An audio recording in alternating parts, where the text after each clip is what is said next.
everybody, once again to Be Kind and Rewind with Rukus, the BKRR Show on Premier Streaming Network. I'm your host, Mikey Rukus. My co-host, who's finally promoted from being an assistant to my co-host, Keeping It Will in the building. Keeping It Will. I see you looking fresh there. You actually have a different hat on this week. Yes, I'm doing great, man. I'm excited for this week. Without further ado, we want to bring on a very special guest this week. It is none other than Big Trouble, Ben Bishop.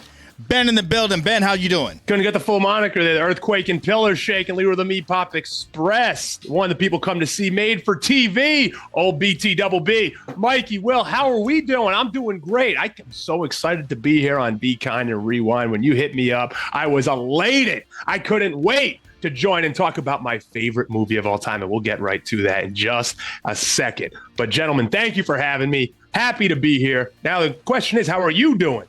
Dude, I'm actually doing great after that. That's the first time anybody's cut a promo on our show. Oh, so, just thank you. It's easy. It's easy. It's easy. We've had many guests on the show, and this is the first time someone cut a promo on the opening dialogue. So that's fantastic. I love it. I love it. I love it. So we're going into 2002 from the movie this year, right? Oh, yeah. Very excited about discussing the movie this week, right? Ruckus, what are you thinking here? Well, yeah, we got a lot actually lined up. We have the 2002 movie Rollerball that we'll be reviewing. A very special request from Ben Bishop himself. Right after Rollerball, we're going to go into Guess That Top 10. Keeping It Will is going to read off the top 10 100 chart songs from the week that Rollerball was released in 2002. From there, we're going to go into a little bit of Pop Culture 2002. After that, we're going to be talking about our WTF Toy segment, which we have not sent Ben yet. Nope. We'll be talking about that when it comes up, and then we'll be going into Wacky Table Reads. Ooh. Ben has given us a list of movies to choose from. We have a couple of scenes, one from Billy Madison and another from Austin Powers, the International Man of Mystery. There we go. We got an action-packed show. Sure do. And we have to kick it off with the LL Cool J Chris Klein film, Rollerball. So this movie, right? When I told my wife on Sunday, I said, "Hey, I'm doing this awesome podcast with these two great guys, and we got to watch Rollerball." It's about 10 a.m. on a Sunday, 10 a.m. And she goes, "What?" So I turn it on. I find it on the TV. I find out I didn't know where the heck it was going to be. So I get it, and she sees 3% on Rotten Tomatoes, and the first thing she says is, "This sucks." and her being a big Vanderpump Rules fan, and shamelessly I am too, she says, "Is that Tom Sandoval?" when she sees Chris Klein. Then she thought it was Keanu Reeves, and then I finally told her, no, it is one of the greatest actors of our generation, Chris Klein, one of the greatest movies at the turn of the century in 2002, Rollerball, February 8th, 2002. I went to see it in theaters, folks. I went to see that movie in theaters because I was supporting LL Cool J and Chris Klein in this movie, this remake, and also Paul Heyman, but we'll get to that. But yeah, 3% on Rotten Tomatoes, a little unfair. A couple other notes I wanted to make about this movie before we start. Rebecca Romaine Stamos was nominated for a Golden Raspberry Award for the Worst Supporting Actress in this movie. She really she got pretty buried by this movie. Folks, you can tell I'm excited. I'm going to save a little bit more for the fellas. They probably got some notes as well, but let's get right into it. Ladies and gentlemen, Rollerball. Goodness gracious. How do we even follow that up, Will? Yeah, I mean, we weren't going to stop you. Keep going. I love it. I can talk about this movie all day. The soundtrack, the lines, the quotes. What's his name? Who was the bad guy? Jean Reno. Jean Reno. What a bad guy. Who knows what he is? Is he French? Is he Russian? Monsieur Marcel. Oh, man. Monsieur Marcel from Couples Retreat. Yes. My God, what the performances in this movie were legendary, to say the least. And is that a good or bad way? I don't know which way we're skewing. But I cannot get enough. So let me ask you this: what made you choose Rollerball? So I just to set it up, I had asked him. I said, "Hey, pick one of your favorite movies from yesteryear, your childhood when you were coming up, which one? He said Rollerball. So what made you choose this movie? So I'll tell you what I chose first. I said Big Trouble in Little China because that's what my whole wrestling persona is based off of, Jack Burton. But that came out in 88 and I was born in 90. So I'm like, you know what? If it's more of a pop culture thing, I'm not going to get any of the references from 88. So I just decided I wanted you guys to watch a truly horrible movie. And so I picked Rollerball. He was trolling us. He was trolling us. I wanted you guys to waste an hour and 35 minutes of your life to watch this movie. And so join me in my misery of having Rollerball. we were going like, Rukus goes, he's got to be trolling us, but you know, I was like, bro, this movie's hot garbage. So a steamy pile of dog. So a couple of notes real quick as Ben so elegantly already posted some of them. That was pretty awesome. It did come out February 8th, 2002. It had a budget of $70 million, opening weekend of $9 million, and a total gross worldwide of $25,852,000. Another couple of keynotes that Ben might already have, but I'll steal them from you. In watching the movie, you notice that Chris Klein has a very and you kind of alluded to this, very Keanu Reeves-esque type of mentality to him as he's in this movie. The funny thing was this movie was supposed to be a vehicle for Keanu Reeves. He said, nope, this is a steamy pile of dog shit, and I'm just going to go ahead and move on from it, right? Which was absolutely a good call. And, of course, as he mentioned, it was a remake from another movie starring James Caan. Mm-hmm. So Rukus, we understand Ben's initial thing here, and I love it. Thank you. What was yours? So I want to shout some things out because I wrote a few things down. I did notice UFC G1 Oleg Tektarov was in this movie. Mm-hmm. If you don't know who Oleg is, you go back and look at some of the early UFC fights like 1, 2, 3, and 4. His battles with Hoist Gracie, absolutely insane. He was like the UFC's Undertaker at the time. This guy would not quit. Amazing individual. I loved his fights, and I recognized him immediately as soon as I saw it. Jean Renault, yours and my favorite villain. My favorite part that he ever played was in Couples Retreat, Monsieur Marcel. Mr. Marcel. This exercise is about owning your body. You are the jackass. Please take off your pants. You never know where he's from. Like it can be like 10, 15 different countries. You don't know exactly where the hell this guy. He can play a Russian. He can play a French guy. He can play a guy. He can play anybody. Kazakhstan. It doesn't matter. You don't. And he's always that. He's that guy. He's like, oh, I know that guy. Exactly. I know that guy. That's that guy. Yep. So I'll tell you what. He's actually from Beckley, West Virginia. A little known fact, right? So you're joking. Absolutely, I am. I would have gave him all the Oscars now if he was from Beckley, West Virginia. Imagine Jean Renault coming out with some like ridiculous like mountain man accent, just as in his real voice. Wouldn't that be something? That would be awesome. Outstanding. I did notice that Andrew Brynjarski, the guy that played Latimer from The Program, The Program was one of my favorite movies of the 90s. So I instantly recognized that guy. He was in every. You paid attention to this more than anybody else. you really bought in. Don't say it's a bad movie. But wait. So with the actual when the first match started, like I had no idea what was going on. I'm like, why is this happening? So this is what I wrote down about the game that I saw that was taking place. It looks like roller derby meets Robot Wars, trying to be that Friends game called Bamboozled in an arena that looks like the set of Crossfire. Yes. Filmed on the set of Duran Duran's Wild Boys video. Ooh, what a description. No, that's perfect. I think you nailed it. Well, you know that it was in the movie, one of the best quotes of the movie. And Paul Heyman, when they didn't even give him a name in the movie. He was English sports announcer, Paul Heyman. And he said, I don't even know the rules because they're all in Russian. And then did you pick up when the Chinese sports announcer, it's simple, about as simple as using a name brand condom.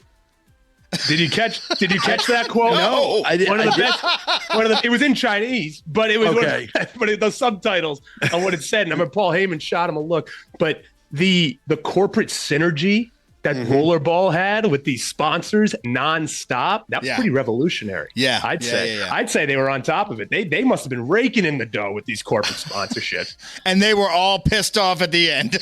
Oh yeah, they were all mad. It shows just us as a what a microcosm of society that Rollerball was, that we want to see is gore and people getting their heads bashed in with shot puts. I was going to say, it really looks like a drawn out game of shot put. That's it. With motorcycles.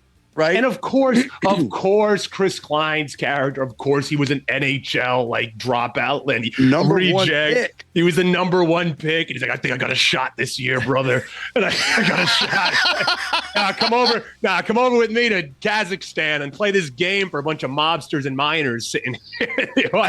I liked how it started with him, he's racing that guy, that luge downhill race, right? Where the guy he's racing is all kitted out, got the great gear on. He's just got like a gray sweatpants and going down and a t-shirt and a t-shirt, and then all of a sudden LL Cool J just comes out of nowhere and snags him up, and it wasn't like a Porsche or something like that. Oh yeah, of course it was. Wait, what? Of course it was. Did we count how many lip smacks LL Cool J had? How many times he licked his lips? I didn't. It was 47. 47. That makes sense. It's actually low. Which is actually how many times the word was in the hot dog song from Chocolate Starfish and Hot Dog Flavored Water. I got triggered from a tweet from that today, by the way. That's how I Wait, what? You had that on your mind. What are you talking about? So somebody shared a picture of the Chocolate Starfish Hot Dog Flavored Water album cover. It says 23 years ago. And it said, name something that you remember about this album. And it triggered. I used to run a photography studio 23 years ago, and I had that album in the CD changer, and it was set to random. And I had a studio full of moms and kids. Nice. And that hot dog song came on, which said like 47 times. And it was hard. Amazing. So yes, this is how my brain works. It connects all this different stuff. Kind of like what I started recasting the film as I was watching it. Okay. Like I took Paul Heyman out and put Bob Uecker in there from Major League. Whew. To try to see what that would sound like. Bob Uecker from Major League. I don't know what the hell's going on. A bit outside. When he hits the guy in the face. The good side of it. Honestly, I thought he added to the movie. I mean, what little there was. No, he did. But I think he was the overall bright spot of the movie. Can we talk about how bad Rebecca Romaine Stamos' accent was too, and how just truly, truly horrible? I think I had a note here that she was actually worst female fake accent. She got the award for that year. In the Raspberry Awards. Yeah. It was it was like, and I actually caught myself like, is she like, what is she? And I couldn't remember. Exactly. What you don't know what anybody is in this movie. Because it doesn't make any sense. And they even had LL Cool J speaking Russian at one point. Yeah, of course they did. This movie was so 2002 though, when what a weird time for pop culture 2002 was. It's like nobody really knew who they were. We were coming off the 90s. There's the post Y2K era. And everyone's like the pop culture, the music, the TV, the movies. The majority of them are pretty garbage. Back in a lot of this stuff. Yeah, and we're going to go through some of that in a second. No, you're going to be amazed at it. I can't wait. So real quick, as we start winding down for this one, I just want to get honest opinion, Ben. We know you trolled us, right? Which, by the way, might be the greatest thing that's ever happened on this show. And absolutely. I thank you for it. And the funny thing was, me and Rukus even had a conversation behind the scenes going, should we go after him about changing this movie? Right? That's a man. If we were friends if we'd known each other for a long time, he'd probably get massacred on the show. We're not going to do that. But that's what makes it even better. You know what? I'm a big fan of Punch First, and you, my friend, Punch First, and I thank you for it. I celebrate you for that. Yes. That is amazing. Chick stick offense. Let me tell you, I'm coming right out the gates, boys. Coming right out the gates. Anything you'd like to say about this movie to put a bow on it? I want to one of the better quotes I saw. These came from Time Out's Trevor Johnson. Described it as a checklist shaped by a 15-year-old mall rat thrashing metal tracks, skateboards, motorbikes, cracked heads, and Rebecca Romaine Stamos with her top off. I don't think there's a better description of this movie. That is perfect. That's fantastic. I love it. It's just bad dialogue surrounding horrible thrash. I shouldn't say horrible because I have a Slipknot t-shirt behind here, but it's just real rough thrash metal. Some good hits though. Rob Zombie, Slipknot. Yeah. But man, this was 2002. This movie summed up 2002 for me. And Pink was a singer at the beginning of that, right? Pink she was in it. She was lip syncing that. Yep. So funny you bring up Rebecca Romaine. She was actually supposed to have a nude scene in this, like a lovemaking scene.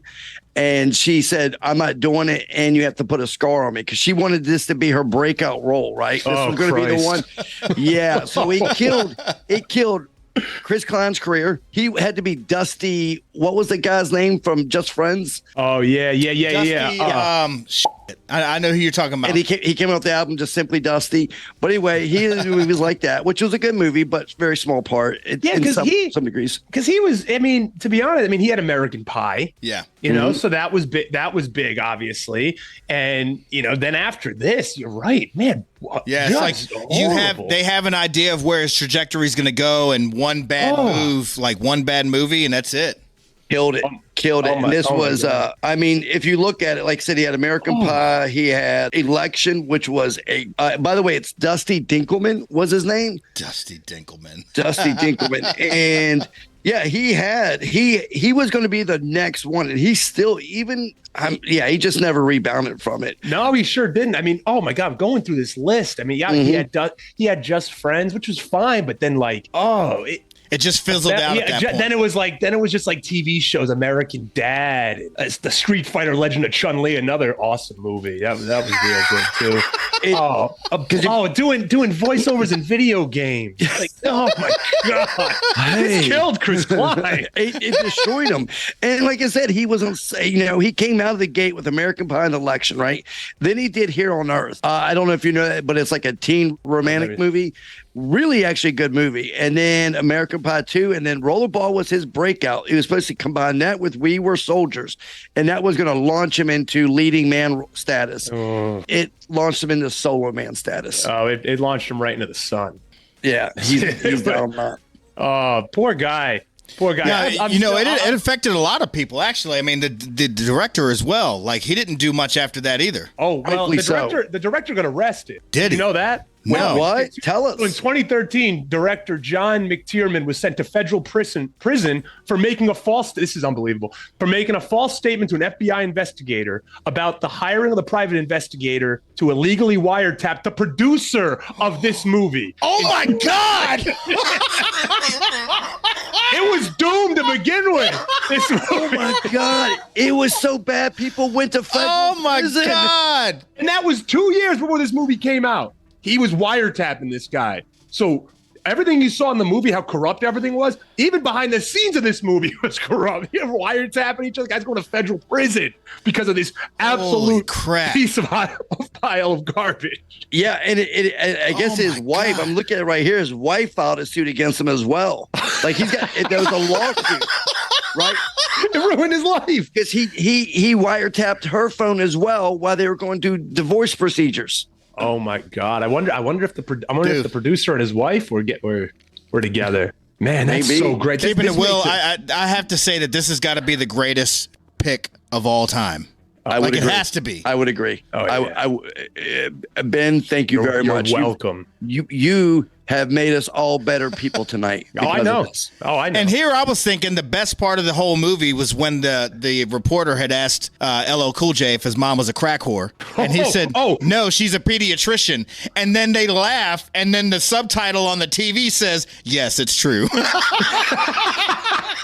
How about the lies when they killed LL Cool J and they shot him and they were like, where is he? I got malaria and an archaeological dig. He got malaria. An archaeological dig. I actually thought the best part of this movie was when the credits came up. I was like, God bless America. I'm good. You could see who was in it and go watch their other material. So I could write them all letters, strongly worded letters about dog if they were. I'm going to write a strongly worded letter. I'll send it to a federal prison. Send it to Alcatraz. You know what? We should write him a letter from the show telling him we reviewed this and how much we thoroughly enjoyed it. You know what? I'm going to write a letter on our behalf, okay? John McTiernan. Let's see if we get him on the pod. Get him on the pod. See if he Yeah. The phone. We'll have to do a phone-in interview from behind the glass. We got the microphone to the phone. Oh, Billy. Billy. Oh God. All right. What a mess. What an incoherent mess this was. This was great. So that was Rollerball, friends, from 2002. Great movie. Ben, was. you did an amazing job. Thank you. And as we always do on this show, we go through the top 10 songs of that week of this movie coming out. So here it's real easy, right? So I'm going to tell you what the song title was and who sang it, and you and Rukus have to sing the song and see who knows what. Are you ready for this?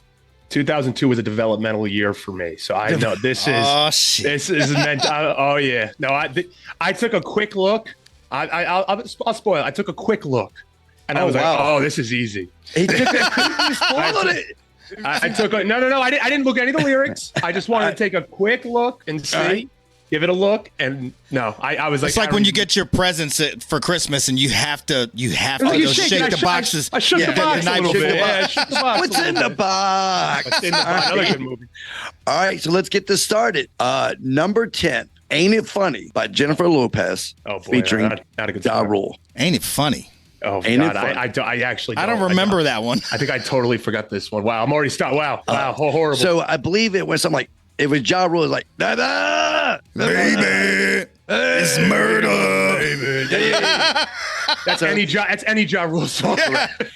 That's when he's not ripping people off on festivals. But anyway, I digest. Number 9. Number 9. "Hey Baby" by No Doubt, featuring the Bounty Killer. Hey baby, hey baby, hey girl say, boys say, or boys say. Hey, we're progressive here. How do you want to roll it out? Hey baby, babe. In 2002, what a year for music, huh? God bless. That was number 9. That was number 9. Number 8, "Wherever You Will Go" by The Call. Wherever you will go in a line. You got it? And down low. wherever you will go. Run away with my heart. Yep. Holy shit. Yep. All right. Number 7. I got it. This was Ruckus's theme song this year.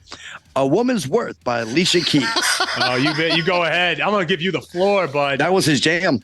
A Woman's Worth. I don't remember that one. But I remember a bunch of Alicia Keys songs. I don't remember that one. I actually love Alicia Keys, so I'm not Okay, your turn. You sing it, Will. Yeah, go ahead. Come on, Will. I don't know that one. I don't know that one. So number 6, "Get the Party Started" by Pink. The party started on a Saturday night. Everybody's to me to arrive. I'm coming up, so you better get the party started. I'm coming up, I'm coming. Yep, of course, that last line was in there for a reason. For all these preteen boys. Yeah. That was actually That was the first time I heard a song debut on the radio, and it was so good that they played it again right back to back, and they never do that with corporate radio. Really? That song, that was a huge hit. It was a huge hit, yeah. Another huge hit, number 5, "In the End" by Linkin Park. In the end, it doesn't even matter. I got so far and got so far. One thing, I don't know why. Yeah, doesn't even matter how hard you try. Keep that in mind. I designed the yourself out. Rolling in my station wagon. All right, what the hell? Number 4. I absolutely love this song. I will listen to it to this day.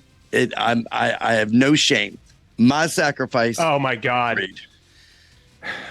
They roll together sometimes. I'm like, is that when you are with me, I'm free. I'm careless. I believe under the other will fly. It brings tears to my eyes. My sacrifice. Remember, now this one. This one, if you met, the reason I like all this music is really because it was all like the themes of WWE pay-per-views back then. It was like the theme to like it was like Yeah. My Sacrifice and those were My Way with Limp Bizkit in 2001. But oh man, yeah, that's how I found all these bands. They actually had a Creed song that they did for a promo one time. We are rusted and weathered. That promo is right up there with My Way. My Way. No, everyone remembers My Way. That was the best video. That was the best. Best lead up of Oh my God. How could you? Yeah, that they should have got an Emmy for that one. They really All right. Number 3.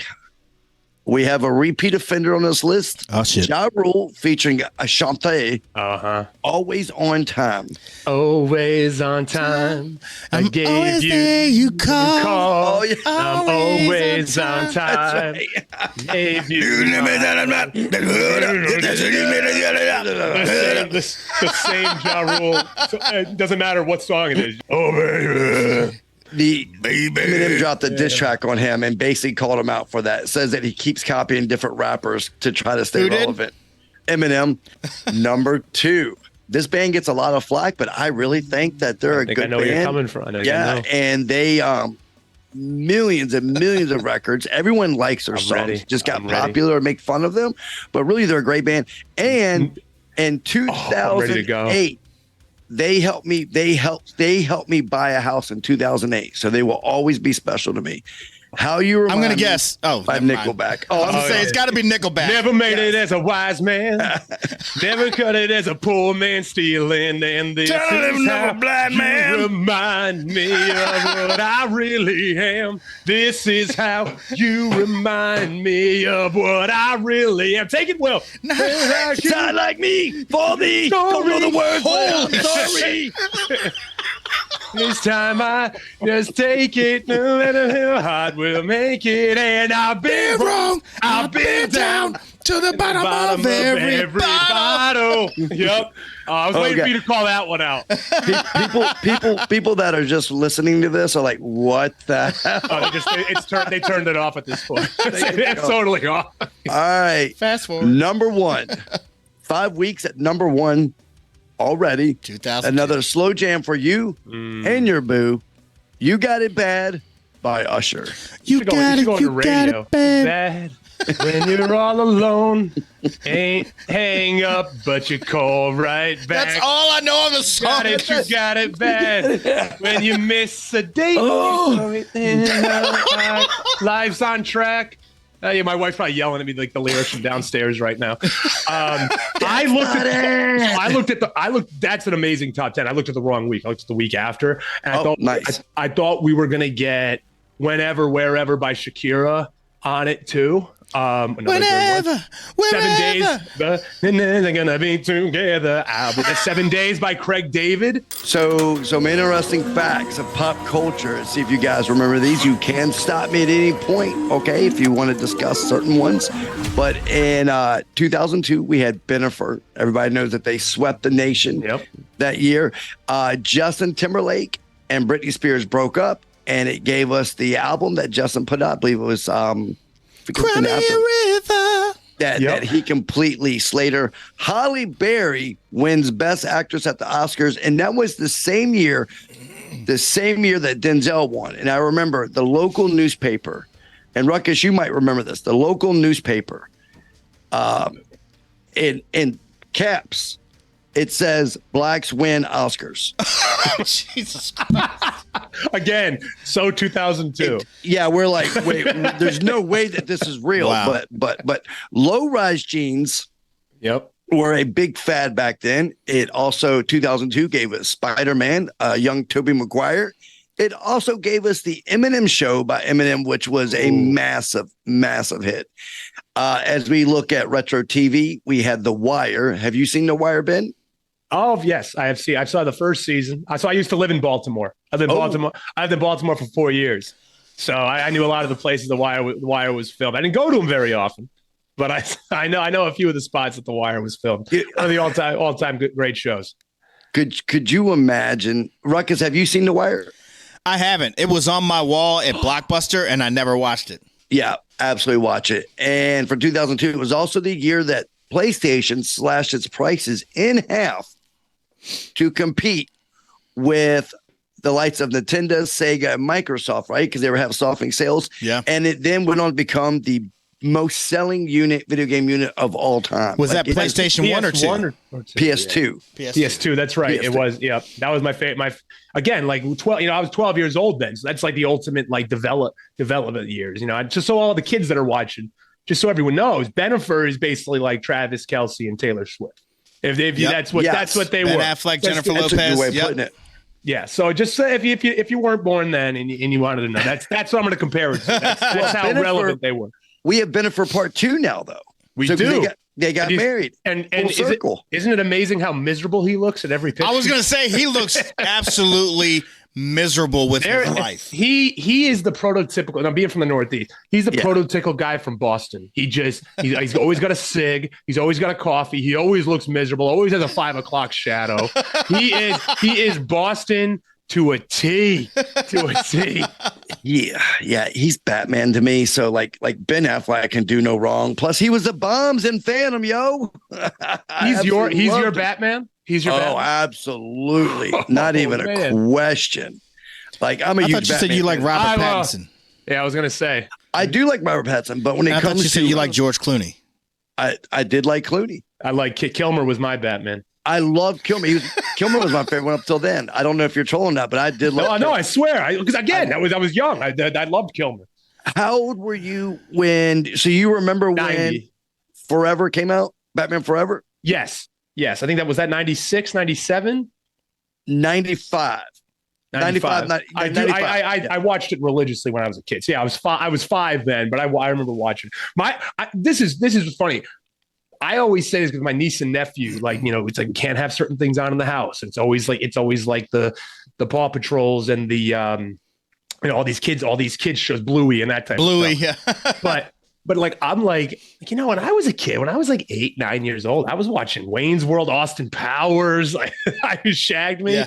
I'm like, I didn't know what the shag meant. No, but I didn't know in Wayne's World when they said swing what they were talking about. I just found it funny. Yeah, I just thought it was funny. So I'm watching all that stuff, and I think I turned out somewhat okay, even though I like rollerball. That's my biggest thing. But yeah, no, I think the kids these days, throw. I was watching Simpsons all the time, Family Guy. I think you got to throw that on for the kids. Why not? Let them grow up a little bit. Teach them. Let them enjoy it. And then last but not least, for 2002, that was the year that gave us, it first aired on June 11th of 2002, was American Idol, which gave us the likes of Jennifer Hudson, Adam Lambert, Kelly Clarkson, and that country girl. I forget what her name is. Carrie Underwood. There you go. Carrie Underwood. Don't forget about Bo Bice. Don't forget about Clay Aiken. Don't forget about Ruben Studdard. Ruben Studdard. Look at that. Oh, yeah. Who else? Early days. Bikini Girl. Taylor Hicks. If you remember Bikini Girl. Taylor Hicks was. David Cook and Chris Daughtry. Yes, Chris Daughtry. Yes, Chris Daughtry. Yep. I would say David he's Cook. probably. I remember David Cook. Yeah, David Cook. So who do you think, since we're talking about this, I think this is a great question. Who is the best person to ever come out of American Idol? So are we saying objectively or subjectively? Whichever you feel most comfortable with. I would say objectively, it's probably going to be Carrie Underwood. Okay. I think she would be the best when it comes to overall success. But for me, I'm going my guy Clay Aiken. I think the song what was it? Invisible in Your Room, about him just sitting in someone's room watching them. I think that was a hit. And then Ruben Studdard's a close second with Sorry 2004.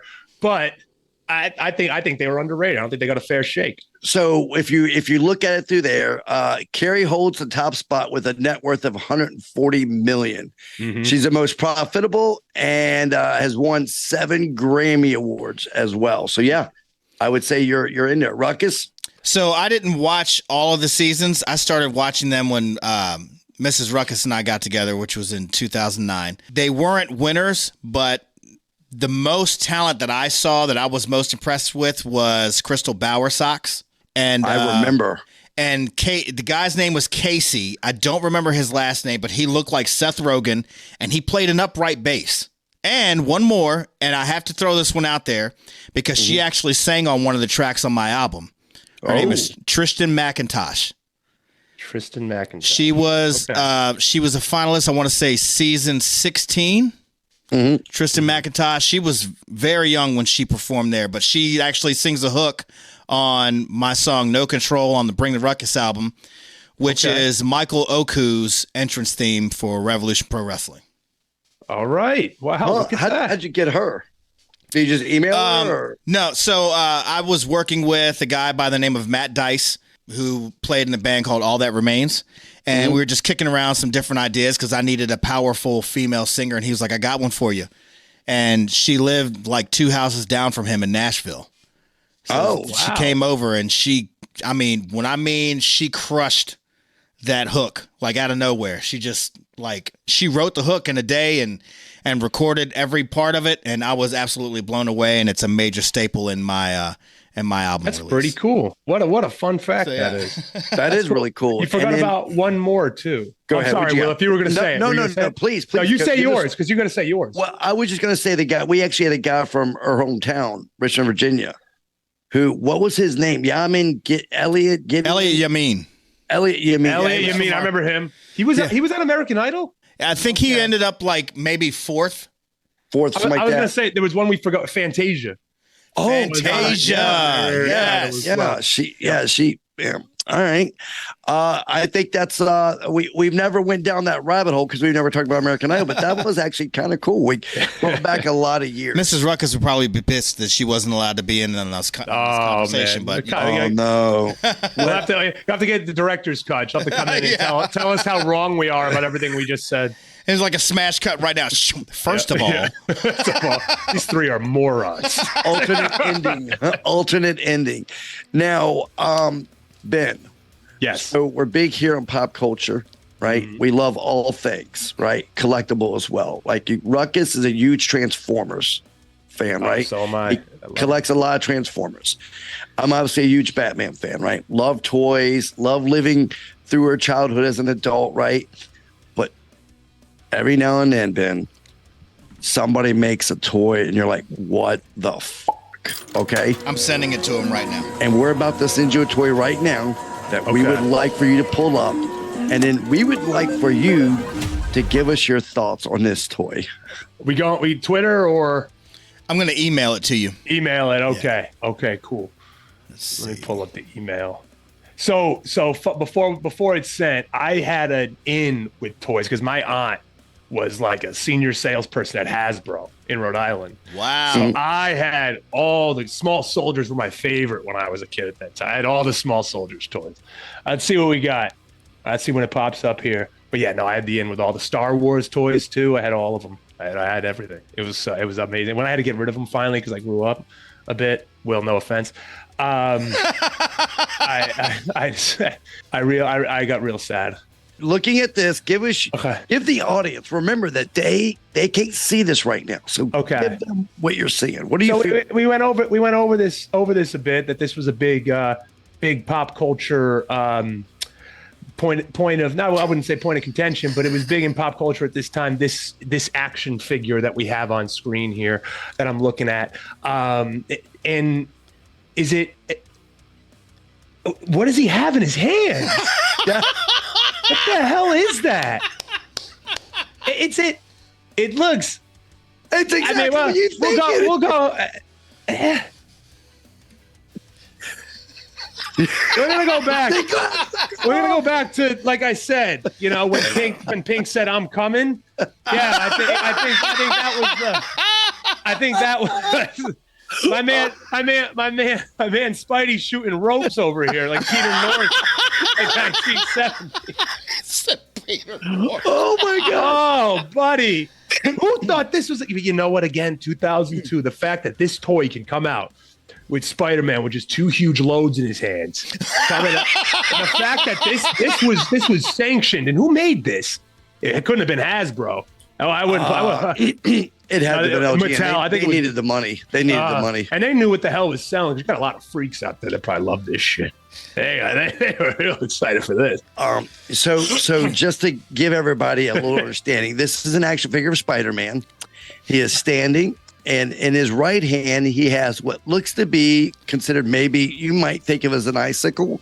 But when you look at his left hand, it is perched down as if he is pleasuring himself with a clear stream shooting from the It looks like he's midsection finishing. area. He's finishing. He's climaxing. Yeah. Well, so this is called, just so you all know, this is called the Money Shot Spider-Man. The money. And it was released in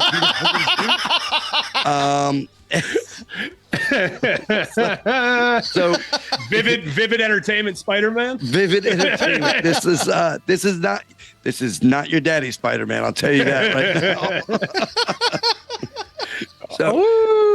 So Ben, I'm glad you got to enjoy this. Why was this ever made? Ruckus, what were your reaction when I sent this to you? It was like, oh, okay, here we go. This is really happening. He's sliding down a water hose stream backwards. Man. And he broke half of it off, and it's in his other hand. Spider-Man drops 2 loads, right? He's a web slinger. He's going. Yeah, you better believe it. His man. web fluid is super sticky. He's like, damn it. Oh, my God. That's what he's doing. Like, and he's in action going, damn it. It's just stuck to his hand. And this is a great thing.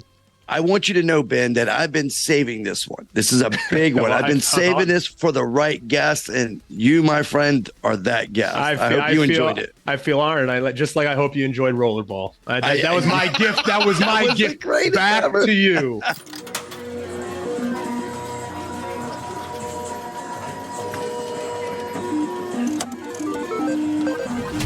Hey, everyone. This is Mikey Rukus here to tell you about a brand new segment coming to the BKRR Show, Beat the Ruckus, where you send in your nostalgia questions to see if I know them, which I probably don't.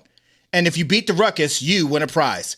You can send your questions in to the email thebkrrshow@gmail.com with the subject line, Beat the Ruckus. Good luck. Well, that brings us up through the toys, and I guess now we're here for the main event feature, right, Ruckus? We are at the segment of Wacky Table Reads. Right. Guys, if you've been following us all along, you know exactly what the premise is. Those of you who are new to the BKRR show and what we do here, we have a segment called Wacky Table Reads, where our guests will send us a handful of movies, a handful of their favorite comedies. Keeping It Will and I will choose scenes from 2 of those comedies, excuse me, and we will do a complete cold scene read on these chosen. Now, let me preface this by saying there has been absolutely no rehearsal on the part of myself, Keeping It Will, or Big Trouble, Ben Bishop. Ben just got these scripts today. He just got these clips today.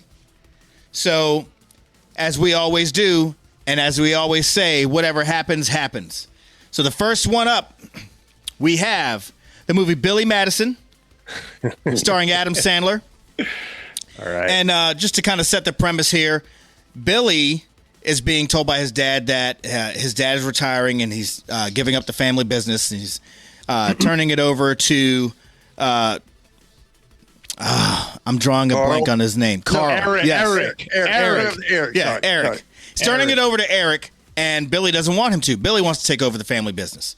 So they have a little bit of a back and forth on how this is going to work because Billy has a plan. Nobody thinks that he can execute the plan, but he is up for the challenge. So playing the role of Eric and Carl and narrating, multitasking, and this will be Keeping It Will. I will be playing the role of Brian Madison, Billy Madison's dad. Mm-hmm. And Billy Madison will be played by Ben Bishop. Right. Oh, I mean, see if he's from New England. Let's see if I can get it. I mean, see if I can get his voice right. I'm gonna do my best here. I should have tried. I should have done the full name to see if I could do Billy Madison, played by Big Trouble Ben Bishop. There you go. Say that 5 times fast. Big Trouble. That's the reason I have it. Get people tongue tied. They'll remember it. Now, real quick, Ben, you gave us some ideas of what you want to do, right? Yeah. So I'm assuming you're a Adam Sandler fan. Is that correct? The Billy Madison when I was a kid was my favorite comedy, bar none. This movie had me rolling when I was like 7, 8 years old. We had a big discussion last week on the best Adam Sandler movies. Give me your top 3 Adam Sandler movies. Oh, top 3. Billy Madison, number 1. Happy Gilmore, number 2. And number 3, it's tough. It's really, honestly tough. But I'd probably have to go with Big Daddy, number 3. But man, Little Nicky's right there though too. Little Nicky's right there. I didn't think we even said that one last week. Little Nicky. Go watch Little Nicky again. Go watch Love it because it is unbelievable. You forget. Oh, Wedding Singer too. Forgot about Wedding Singer. Love Wedding Singer. Real good. Release the goodness. We're looking like Table 9 right now. Believe me. It says Table 9. Wow. That is amazing. All right. Well, Ruckus, let's get this going, man. All right. Real quick before we begin, guys, anything that's in green highlights is an action. Anything in yellow is the narrator speaking. Without further ado, we're gonna hit the scene. Billy Madison. Billy challenges his dad to take over the family business. Keeping it Willie, you ready? Ready.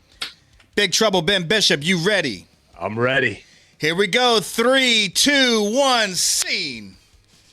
Billy, could you step in here for a moment? I've got big news. Eric, he's pregnant? Congratulations! Oh, feel those kicks. He's going to be a soccer player. He is. He is. All right, what's up? I had to face some hard truths tonight, Billy. Dad, do we have to do this with Captain Dipshit here? Dude, you sound like Adam Sandler. Sorry. You were brought up with every advantage. I bought you everything. Toys, cars, vacations, clothes. Actually, I stole this shirt from Frank. Yeah, well, whatever. It's all my fault. I made a mistake, you see? Billy lifts his shirt up to show everyone in the room that Frank's name is written on the inside. Oh, I had a Frank duct tape ready to go. Ready to go. Oh, it's... Wait, do you have it? All right. Yeah, wait, hold on. We can go back to post. We'll edit it out. It's read the narrator line again. Do you have it on the shirt? You ready? No, I don't. I don't have it. You lost it. Okay. I lost it. Maybe we'll edit it. All right. So I'll go back to the narration. Just put Frank right here. Yeah, there you go. All right, ready? One, all right. 3, 2, 1, scene. 3. Billy lifts his shirt up to show everyone in the room that Frank's name is written on the inside. Are you some kind of damn moron? I mean, can't you just stop for 2 seconds? I'm trying to tell you that I'm retiring, and Eric, not you, is going to take over Madison Hotels. Eric? You're going to give the company to Eric? He's a bad, bad man. What do you care, Billy? Well, what do you care who I appoint to run the company, huh? I mean, I'm doing you a favor. You don't ever have to look for a job. Yeah. Now you can sit around here all day goofing off and sipping drinks and chasing invisible penguins. Is that it, Dad? Did the penguin tell you to do this? Penguin? What an idiot. You know, I could help Billy until he gets the hang of it. I think Crazy Carly's right. I mean, I can do this if I set my mind to it. High school was a pain in the ass, but I graduated. You graduated because I paid your teachers to give you decent grades, and I've regretted it every day since then. I thought at that time that if you could get good grades, you might get into a good college and straighten yourself out. Yeah, I don't believe that. Well, what do you believe? That you're an honor student? How could I hand over to my company to someone who couldn't even get through school on his own? I don't know. Don't think about it. Just hand it over. Forget it. Listen, don't you think you better go up to bed? Big day tomorrow, like a day full of daiquiris and Nintendo and jack-off magazines. Brian turns and heads up the stairs. Billy chases him down to continue the conversation. Dad! Yeah, what? Give me one more chance. I'll prove I can take over. I'll do anything it takes. I'll go back to high school. I'll take the exams again, and I'll get a diploma all by myself. Billy, it wasn't just high school. Remember the spelling bee that you won in first grade? Oh, no, you didn't. Rock. R-O-K. Yeah, so what's your point? R-O-C-K. Well, the C is silent. Okay, all right. You got it. First grade through 12th grade all over again. I'll do each grade in 2 weeks, take the test, regraduate, and prove to you I am not an idiot. And then I get to take over Madison Hotels. That's some idea. Did you just think of that? Yeah, I did. It's pretty good, huh? Yeah. Brian, don't you think the future of Madison Hotels and its 61,000 employees is too important to gamble on a game like this? No. You're on. Carl, you make the arrangements. You pass every grade before June 15th, and you take over instead of Eric. Have a nice weekend, son. You start school on Monday. Give him hell, Bill.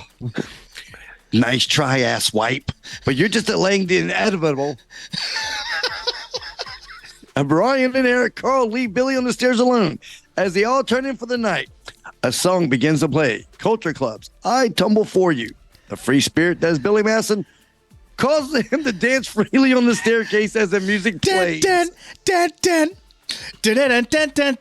Downtown, we'll drown. We're in a never splendid showers.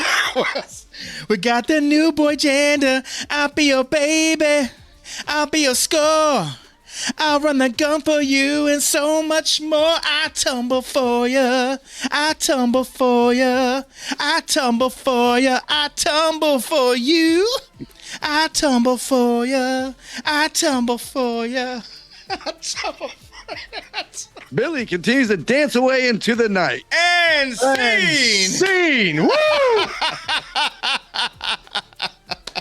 Well done. That was all. Sign us up. Sandler's great. Oh, thank you. It is. It's fantastic. I just stopped dead in the middle. I was like, dude. Oh, yeah. Oh, I thought you were going to. I also know the scene the Veronica Vaughn scene would have been great too. Yeah, Veronica Vaughn. No, you didn't. Imagine if it did though.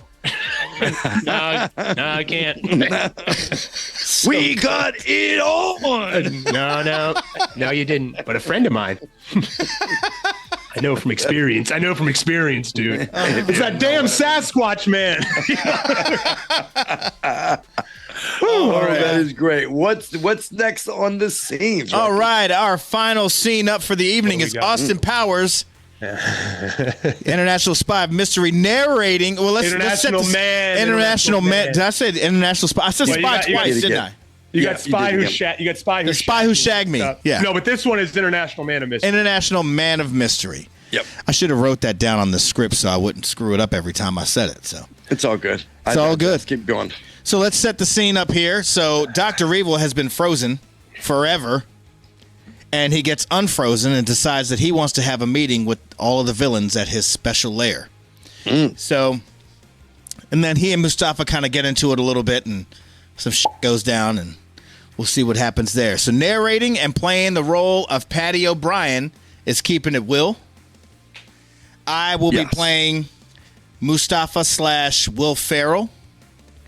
And Dr. Evil will be played by Big Trouble Ben Bishop. He also has a line at the very end where he is playing the role of Frau Farbishina. Right. Well, I can't do a Dr. Evil, so I got another idea for who I'm going to be because of what this movie is based on. Okay. So you'll see we'll see when we get to it. Let's get rolling. All right. I like it. I like it. I'm excited. Any questions, comments, or concerns before we begin? No concerns. Let's roll. Nope, nothing. Let's do this. I'm questioning a lot, but let's Most people do when no you come on the concerns. show and we get to this part. No concerns. All the way down to we've had somebody say, "Why are you trying to kill my career? You're trying to get me canceled." You're trying to get me canceled. No. Why am I getting canceled? I'm canceled. I'm canceled. That was Lady Frost verbatim. Frost. We she's did great. dance a She's line great. that night. We did dance. There was line dancing happening at that point. She played the role of Martin Lawrence in Nothing to Lose. That was nothing to lose. Wow, what a choice. What a choice. And she was phenomenal. All right, let me see if I can one up her. Let me see. All right, let's do it. Let's do it. Austin Powers, Keeping It Will. You ready? I'm ready. Big Trouble Ben Bishop, you ready? Ready. Here we go. 3, 2, 1, scene. Dr. Evil has just been unfrozen after 30 years and decides to hold an evil henchman meeting. League of Extraordinary Gentlemen, welcome to my underground lair. It's been 30 years, but I'm back. Everything's gone perfect to plan, except for one small flaw. Due to a technical error by my henchman Mustafa, complications arose in the unfreezing process. Mustafa is terrified and sweaty, eyes darting left and right. But my design was perfect. Look what you did to Mr. Bigglesworth. Mr. Bigglesworth is now hairless. But Dr. Evil, we were unable to anticipate feline complications due to the reanimation process. Silence. Dr. Evil presses a button. Mustafa's chair tips back and he falls backwards into a pit. Let this be a reminder to you all that this organization will not tolerate failure. We can't hear you. We can't hear you. League of Extraordinary Gentlemen, let's get down to business.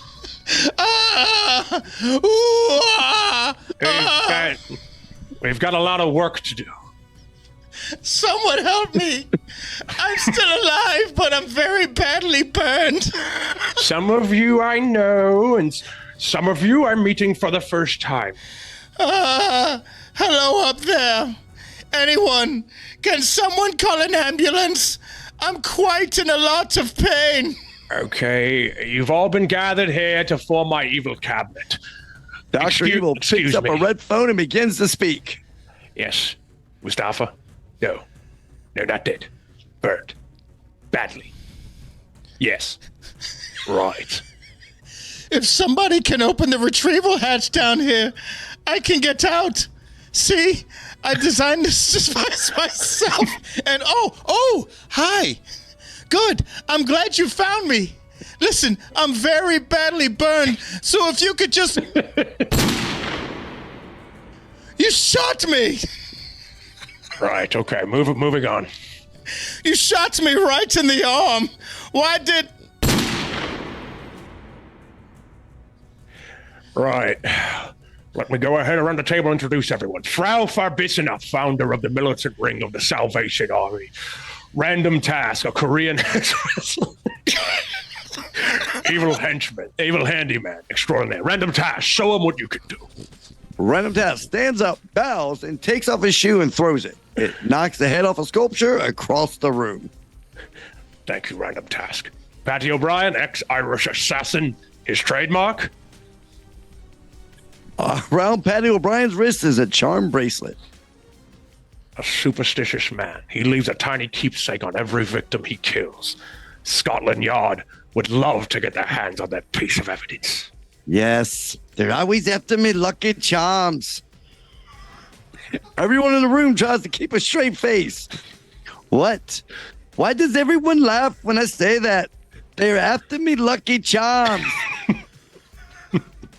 What? Oh boy. It's a television commercial with a little cartoon leprechaun, and all of the children are trying to chase him. Hey, leprechaun man, we want to get your lucky charms. Hee. Oh, and there's these little tiny bits of marshmallows just stuck right to the cereal so that when the kids eat them, they think, oh, this is candy. I'm having fun. Hee. And sing. Dude, I had my dog jumping all over me when I was That is amazing. This is probably one of the more underrated scenes in this movie when he's down there. Oh, you're here. Thank you. Oh, no, you shot me. Why? Why would you do this? You shot me right in the arm. I've designed it myself. Everyone's after me like Random. Oh, these were great scenes. Great scenes. These are good choices. Goodness me. All right, Big Trouble Ben Bishop. Anything you want to let the followers know, where they can find you, the floor is yours. Or you can find me at Big Trouble BB on Instagram, on TikTok, on Twitter. I put out all these dumb videos. I like to poke fun at the wrestling business. If you don't know by now, I am a professional wrestler, not a professional movie watcher, as I like rollerball. Other than that, Got a great podcast, the Meat Pop Express podcast. We're basically a parody of wrestling journalism because at the end of the day, wrestling journalism is a complete joke. But we make sure that we have fun. We have fun with it. Follow us there at the Meat Pop Express, myself, or at Meat Pop Express with myself and Nikki the Good. You can find us also on Twitter, on Instagram, on TikTok, and hopefully sometime I'll be coming to a town near you. Down near you. So keep tabs on me, keep it positive, keep it trucking, and always keep the shades on because the sun never sets on a cool guy. Wow. I love it. Wow. What now? Did you say what day the podcast comes out? Our podcast, thank you for that. Our podcast comes out every Friday. It's about between 9 and 10 a.m. on YouTube, on 6 a.m. on Apple and Spotify. Absolutely. All right, everybody check that out. I know I drive for work, so tomorrow I'm going to spend a lot of driving time just catch up on some podcasts. I'm excited.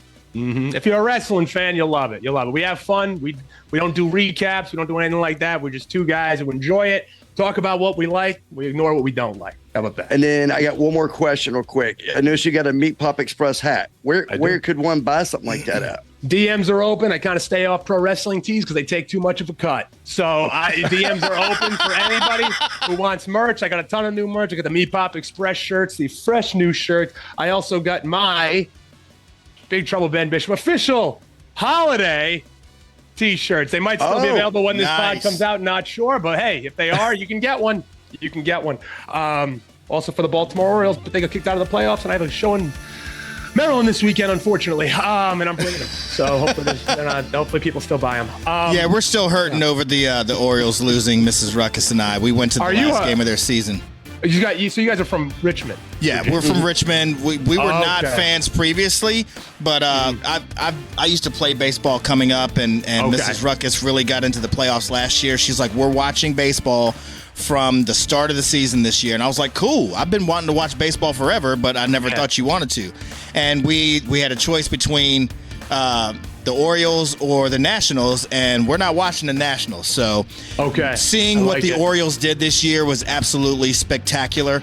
I took her for her birthday to the very last game of the season, and I think we invoked the bad luck on them because it was all downhill after that. But it's a hell of a ballpark, Camden Yards. It's a hell of a. It's really nice. Not so much around the ballpark, but the ballpark itself. Oh yeah, for sure. Yeah, you don't want to get too far outside of that realm. No, you ain't go with enough people. Go with enough people. 15 to 20 people groups every time. You should be good then.